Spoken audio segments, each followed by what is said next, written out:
Ja, aber das schaffen wir nicht. C'est là juste au cas où, si vous voulez, je le prends. Oh, sorry, no, it's just like because I have audio it's a problem I can take it out, not just mine. Dann müssen wir es dann machen. I will check. Yeah, but no problem.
Achso, Moment.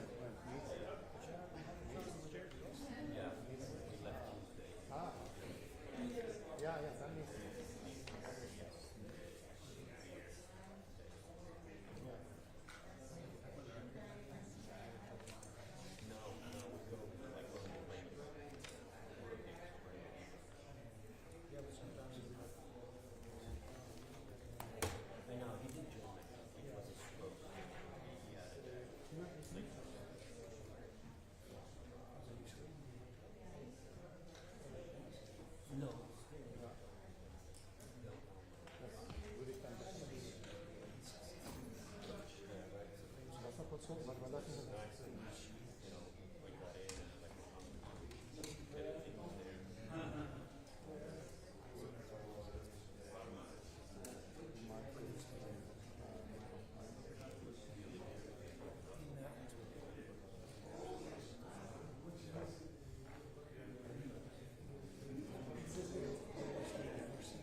Good afternoon, ladies and gentlemen. Thank you very much for being here today. It's my pleasure to introduce Secretary of Defense Lloyd Austin III and Chairman of the Joint Chiefs of Staff, General Mark Milley. The Secretary and the Chairman will deliver opening remarks and then have time to take a few questions. Please note that I will moderate those questions and call on journalists. Given our tight schedule, I'd ask that you please limit your follow-ups to give your colleagues a chance to ask their questions, and I appreciate your assistance with this. With that, I'll turn it over to Secretary Austin. Thanks, Patrick. And good afternoon, everyone, and thanks for being here. We've just wrapped up our 13th meeting of the Ukraine Defense Contact Group, and it once again demonstrated the unity and the resolve that have characterized this group ever since our very first meeting. We continue to be inspired by the Ukrainian people. As I told the contact group today, the missile strike that hit a residential building in Kryvyi reminded us all of the senseless suffering that the people of Ukraine have endured. But they remain undaunted, and so do their leaders. We were fortunate to be joined yet again by my good friend, Ukrainian Minister of Defense, Oleksiy Reznikov. As always, this contact group benefits hugely from hearing firsthand from him and his team about the state of the battlefield and Ukraine's most urgent needs. As I've told Oleksiy, we have great confidence in the training and the capabilities of the Ukrainian armed forces, thanks in large part to the tireless and combined work of the contact group's members. Now, we all know that the Ukrainians have been engaged in a tough fight to defend their sovereign territory and take back the occupied territory. And we have all seen the skill and courage of Ukraine's defenders ever since the start of Russia's invasion. Of course, we've given Ukraine's forces important training and impressive capabilities. But war is fluid, dynamic, and unpredictable. Ukraine's fight is not some easy sprint to the finish line. And our message remains clear. We will stand by Ukraine for as long as it takes. Now let me talk a bit more about today's contact group. In addition to the briefings from Ukraine, we heard from the leaders of U.S. European Command, and they briefed us on future training plans, as well as efforts to maintain and sustain the equipment that we've already provided, and to ensure that Ukraine can do so for future equipment as well. We also heard from our friends from Germany and Poland on their work sustaining Ukraine's new Leopard tanks. And our colleagues from the Netherlands and Denmark shared the progress that they've made on plans to train Ukrainian pilots on fourth-generation fighter aircraft, including F-16s. Now, that brings me back to one of the very top priorities of this contact group. We remain laser-focused on meeting Ukraine's urgent needs for ground-based air defense systems. And that's especially important since Russia has ruthlessly ramped up its missile and drone attacks over the past month against Ukraine's cities. These attacks have killed scores of Ukrainian civilians, and that's just part of Moscow's reckless and lawless attempt to break the will of the Ukrainian people. But Ukraine's air defenders have saved countless lives using air defense systems and interceptor missiles donated by members of this contact group. And our ongoing support will ensure that Ukraine can continue to defend its civilians, its cities, and its critical infrastructure. Now, several countries have stepped up today with new commitments for Ukraine. Canada committed another $500 million package to support Ukraine, and that will include more than 200 critical air defense missiles to help protect Ukraine's skies. And the United States, along with the UK, Denmark, and the Netherlands, all contributed funding for additional critical air defense missiles for Ukraine. Italy also announced its latest tranche of assistance, which includes highly critical capabilities that meet Ukraine's most urgent needs to defend itself. And several allies are beginning to think about supporting Ukraine for the long term. Norway and Germany announced multi-year packages, and Denmark just announced its own nearly $2.6 billion package for military assistance through 2024. All these contributions underscore our unity in supporting Ukraine and in defending the rules-based international order that keeps us all secure. Ukraine has overcome so many obstacles, but more lie ahead. And Ukraine's troops and citizens do not stand alone. Thanks to the historic support of nations of goodwill from around the world, Ukraine is well positioned for the challenges still to come. As President Biden has said, our support will not waver, our resolve will not falter, and our unity will not crack. Make no mistake, we will stand with the Ukrainian people for as long as it takes. And with that, I'll turn it over to General Milley. Thanks, Secretary Austin, and good afternoon to everyone that's with us here today. For 16 months, the international community has stood together in defense of the rules-based international order. This coalition's commitment at this 13th meeting of the Ukrainian Defense Contact Group demonstrates our unwavering dedication to the ideals of sovereignty and self-determination. First, let me thank Secretary Austin for his steadfast leadership in fostering this global coalition. From the first meeting to the 13th today, without his leadership, these would not be happening. And thank you also to the ministers and chiefs of defense from some 50 nations that joined us today. The Ukrainian Minister of Defense, Reznikov, my counterpart, General Zaluzny, who is not here today, but I did have a chance to talk to him the other day, and his representative, General Moisuk, who was here. Thank you for your unflinching resolve and determination in the face of immense adversity, and thank you also for the incredible bravery of the Ukrainian people. We stand here today, not simply as a group of nations, but as a united front, standing for the values that are much larger than ourselves. We stand for the bedrock principles of national sovereignty and liberty, principles that Russia's illegal and unprovoked invasion of Ukraine clearly undermine. Putin's war of choice is not just a transgression against Ukraine. It is literally a frontal assault on the very international order that guarantees peace, prosperity, and freedom to all nations. The brave Ukrainian people continue to demonstrate their spirit of resilience, fighting relentlessly to reclaim their homeland from Russian occupation. Each day, the Ukrainians fight not just with steel and weapons, but with the iron will of their spirit. As President Zelensky has announced recently, the Ukrainians have embarked on an offensive operation to liberate their country.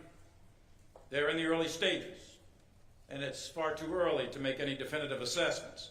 But I can tell you that each day, the Ukrainians demonstrate the courage and tenacity needed to methodically regain their territory. We have said before that war is dynamic. It is a contest of wills. As the Secretary just said, it's uncertain, it's violent, and as always, high cost.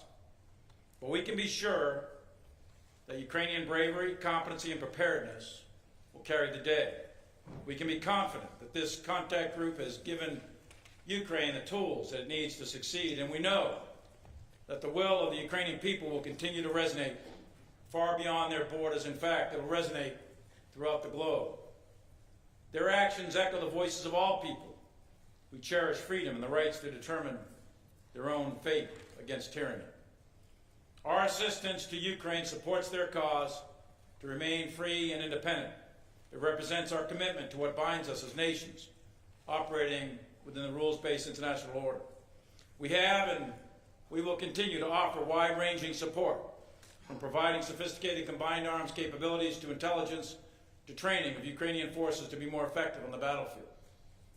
Through a global effort, more than 6,000 Ukrainians are being trained right now at 40 different locations, training locations, in 65 courses in 33 nations on 3 continents. That is all happening right now, today. Since the beginning of the war, the United States has trained over 11,000 Ukrainians in combined arms maneuver and staff training. The U.S. training effort has created 12 maneuver battalions and nearly 5,000 operators that are fighting those machines right now, along with their combined arms staffs.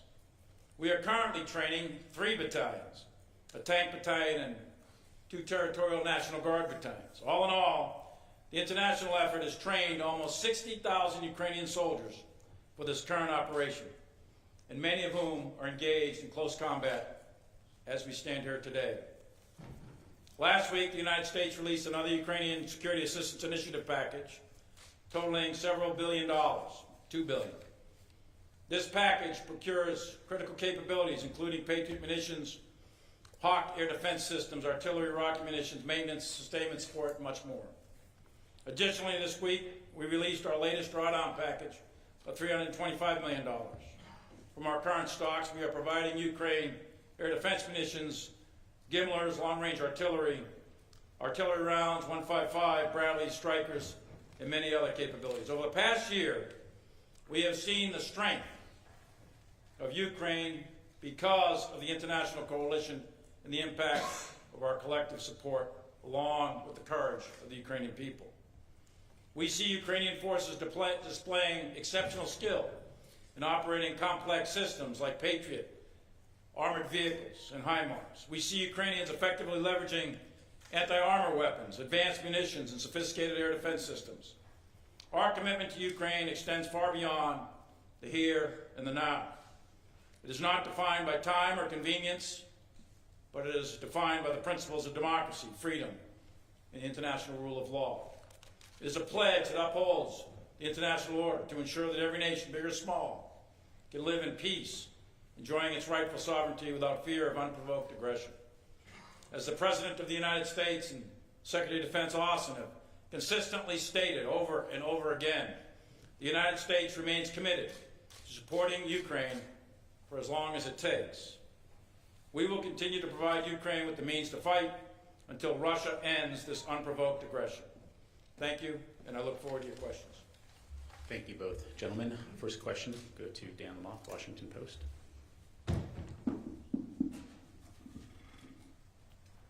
Gentlemen, good afternoon. Thanks for your time today. Question for Secretary Austin, please. We've started to see battlefield losses in this Ukrainian counteroffensive emerge online and otherwise. To what degree do they concern you? And do you anticipate additional commitments of U.S. fighting vehicles to bolster the counteroffensive as it moves forward? And then for General Milley, in light of this counteroffensive, there's the expectation that this could be a grinding, bloody slog that takes many months. To what degree and what kind of patience do you anticipate will be necessary, not just for Ukrainians, but the American people and taxpayers, and the military alliance that is supporting Ukraine as this goes on? Thank you. Thanks, Dan.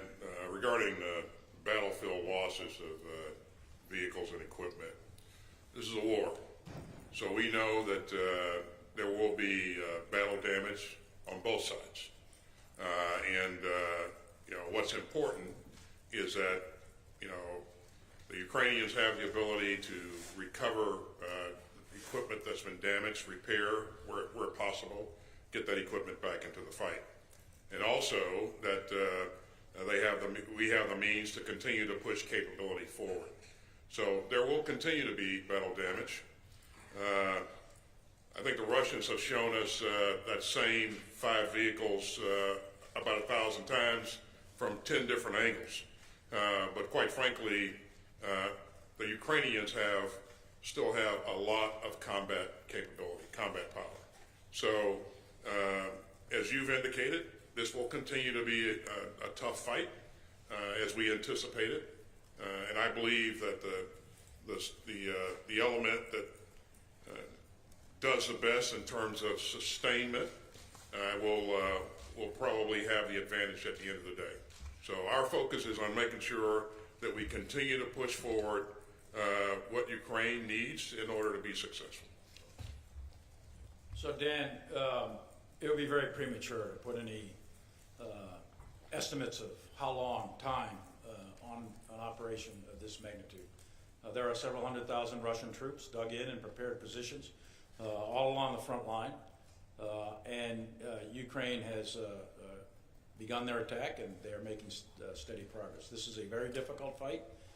It is a very violent fight, and it will likely take a considerable amount of time and at high cost. But at the end of the day, as Napoleon once said, the moral is to the physical as 3 is to 1. And the Ukrainian morale Their leadership, their skill, their tenacity, their resilience is very high. The Russians, on the other hand, their leadership is not necessarily coherent. Their troops' morale is not high. They've been sitting in defensive positions. Many of them don't even know why they're there. So we'll see. It's too early to tell, but we'll see how this plays out. Thank you, gentlemen. Let's go to the back here. ZAF, Florian Neumann. Thank you very much, Florian Neuhan from German TV, ZDF. Secretary Austin, one question. There's a growing frustration among Eastern European allies that they believe there is not enough support from your government, your administration towards a Ukrainian membership in NATO. Why are you so hesitant to give any more concrete signs that Ukraine will enter the alliance and that there will be some more promises which go beyond the Budapest clauses? Thank you. Well, thanks. I think you've heard us say over and over again that we continue to support Ukraine's NATO's open door policy. And each country will have a different path to accession. And so, again, I will further say that we remain where we were with Budapest, and so as we go forward here, I think you'll see allies and partners continue to work together to provide Ukraine what it needs to be successful, and also provide assurances going forward. So. Next question will go to Carla Babb, Voice of America. Mr. Secretary, Chairman, thank you both for doing this. Mr. Secretary, what has the U.S. committed to provide to the F-16 training program for Ukrainians, specifically trainers, munitions, jets, and can you provide us with any more details on the overall F-16 training plans? And Chairman Milley, the indictment of former U.S. President Trump includes a transcript of him discussing a classified document about plans to attack a country. How concerning is it to you that a former president, or any U.S. official for that matter, is willing to discuss classified military plans and consider using those plans to settle personal scores? Thanks, Carla. Let me start with the F-16 question here. First, let me say how much I really appreciate the Netherlands and Denmark stepping up to lead this consortium. And they are outlining the plan for training, and there are a number of other countries that have joined in and volunteered to help in this effort. And so this work continues. We were briefed today on kind of the outline of the plan and the steps for the way ahead. And I have to tell you that in the 30 days that we've been after this, they have leaned into this in a major way. As you know, the United States will have to provide approval for the training and also some other aspects of this. And as you would expect, we continue to work with the Netherlands and Denmark as they put this plan together. But again, this will take some time. But they're really moving out in a very impressive way, and they're getting support from other partners in the UDC CG.